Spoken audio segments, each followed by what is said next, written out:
Okay, now the COVID-19 lockdown over the past year has restricted people's movement outside their homes, resulting in a dramatic decline in demand for services. Regulations have prohibited people from accessing restaurants, theatres, sporting events, hotels, and mostly informal businesses. Can small and township businesses that were doing well before the pandemic hit survive the COVID-19?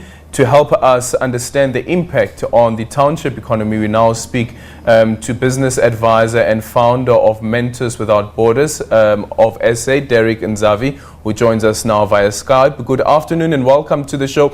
We've seen that banks have already reported a loss in their profits. What more when it comes to businesses operating in the townships? Thank you, Adrian, for having me. True and surely, we are seeing imbalances because if you look at the banks have reported a loss, but if you look at the minings have reported a gains and all that.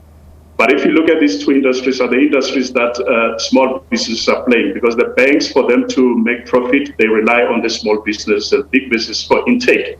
And when you look at the mines, I mean, that's not the space that the small businesses are playing in. So the impact for the banks has to reflect because of the non-profit from the small businesses. So that is the great impact that we see on the small businesses on the ground, especially in the townships.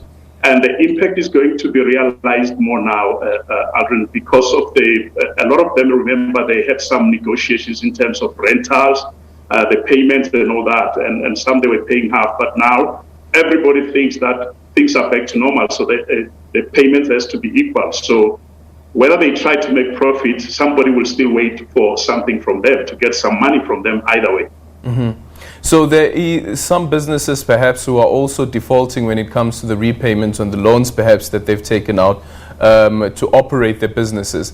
And it's quite easy to kill a business. You just do it just like that and it's gone. But it's very difficult to start a business. How about restarting that business? Yeah, restarting can only work if the funding that we're talking about, that has been allocated, that I think so far, if I'm not mistaken, if it still stands, the state still stands, it's only maybe around 18 billion that has been dispersed. And when you check on the money that has been allocated, the majority of the funding has gone to corporates that are, sitting at 20 million and above in terms of the revenue. But the small businesses, there's a feeling that there was no clear model that would deal with that, except to say we are giving money per sector. And when you check at the money that is dispersed on per sector, you find that you're looking at the region of maybe 1,000 to 100,000 and so. But if you look at the expenses or the debt that small businesses are sitting at, some of them, and especially as a business advisor, I must say, Adrian, that you can hear the stories on the ground to say, look, the profit is there if my business can start up again. But all that I'm looking for is if I can get a cash injection to be where I was before, and I'm willing to sell my assets, I'm willing to sell my luxury cars, I'm willing to sell anything so that I can compensate. But also, it's something that the funders are not kind of coming up to say, you know what, we don't want to risk because of, but also the talk of third wave, and all that. So there's no certainty in terms of the market. So in as much as this business may need that funding, there is still that kind of doubt. So it's a matter of the funders to trust small businesses and say, you know what, we are willing to invest, but also small businesses, Aldrin, to be willing to give up some equity. Not only to expect funds, for return in cash or for return in as a loan, but to say, you know what, let's structure an equity here. If the business does well, we're going to share the profit, and you can exit maybe in 5-10 year time. But let's find a way that we can work together, and let's find a way that we can, from our human capital, make sure that we turn your money into a profit, so that you can see your return on investment as an investor. There was a concern that was raised with the government guaranteed loan scheme that were accessible via the banks. But there we're speaking about formal business, and you've already alluded to how difficult it was for businesses to access those loans. What about the informal sector in the township economy? The informal sector is hit hard.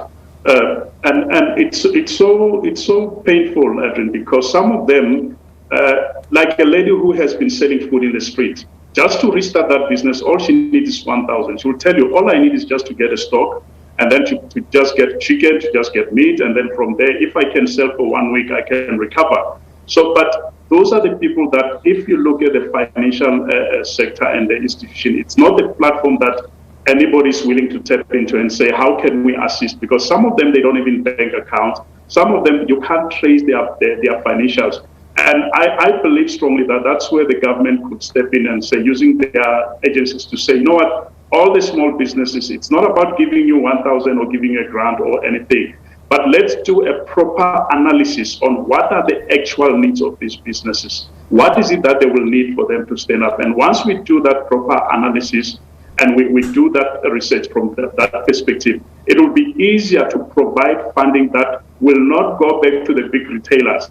Because some of this that you can give or a grant or whatever, big retailers are the ones that end up benefiting because it goes back them and we become consumers. Yeah. But for us to establish these small businesses, it's for us to commit and say, how do we do analysis for us to understand what are their needs so that we can meet their needs?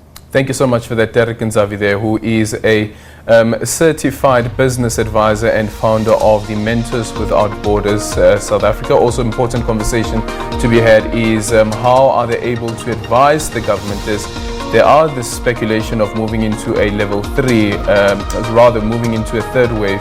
And if that does lead to further restrictions, how are you able to advise the state in terms of the impact that it will have on small business? We've come to the end of the agenda.